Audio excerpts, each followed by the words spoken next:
En 2027, les sociétés du monde entier s'effondreront à cause de l'infertilité féminine. La Grande-Bretagne, dernier pays stable connu, est envahie par les demandeurs d'asile. En réponse, l'armée britannique a rassemblé et arrêté les immigrants, et le pays est devenu un État policier militaire.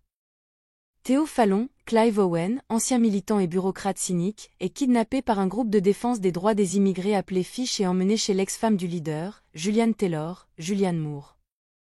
Ils se sont séparés après la mort de leur fils lors d'une pandémie de grippe en 2008. Julian propose de l'argent à Theo pour acheter un laissez-passer pour un jeune réfugié noir nommé Clairo Paziti. Theo reçoit l'argent de son cousin, le pasteur Nigel, Danny Houston. Cependant, le portier doit l'accompagner, alors Theo accepte d'accompagner en échange d'une grosse somme d'argent. Luc Chivetel Ejiofor, membre des Fish, emmène sa petite amie et ancienne sage-femme Myriam, Pam Ferry, faire une promenade en bateau jusqu'à la côte. Ils sont attaqués par des hommes armés et Julian est abattu. Luc tue les deux policiers qui ont arrêté sa voiture et il s'enfuit vers une maison sûre. Qui révèle à Theo qu'elle est enceinte et que Julian lui a dit de ne faire confiance qu'à lui. Julian voulait confier les clés au Human Project, un prétendu groupe scientifique des Açores dédié au traitement de l'infertilité.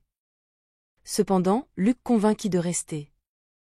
Cette nuit-là, Theo assiste à une réunion de Luc et des autres membres et découvre que la mort de Julian a été mise en scène afin que le groupe puisse utiliser le bébé comme outil politique pour soutenir leur révolution imminente.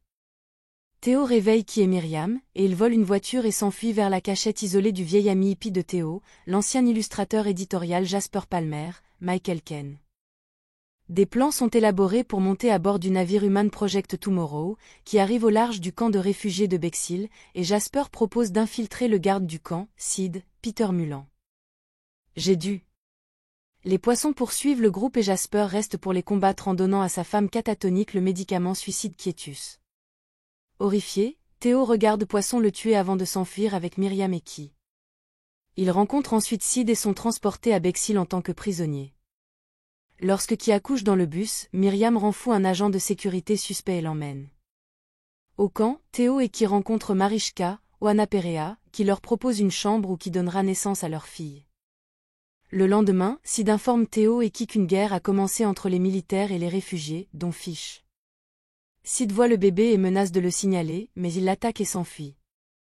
Lors d'une bataille entre réfugiés et troupes britanniques, Fish et ses amis capturent Key. Theo la suit ainsi que le bébé jusqu'à un appartement qui est sous le feu nourri de l'armée et les escorte à l'extérieur. Tous les combattants sont émus par la présence du bébé et arrêtent temporairement le combat, leur permettant ainsi de s'échapper. Mariska les emmène sur un bateau dans les égouts, mais refuse de les rejoindre.